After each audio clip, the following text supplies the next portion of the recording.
Hello! In this video, we will see how to connect and install the DUOX PLUS video guard unit.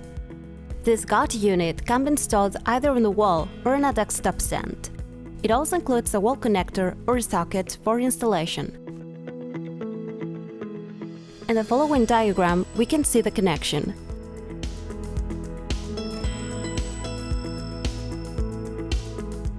The symbols BB refer to power and data and should be connected to the black and red wires.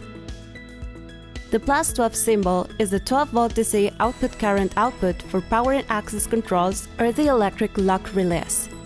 The plus A symbol is the light activator and should be connected to the green wire, while the minus symbol refers to the local negative of the amplifier and should be connected to the yellow wire.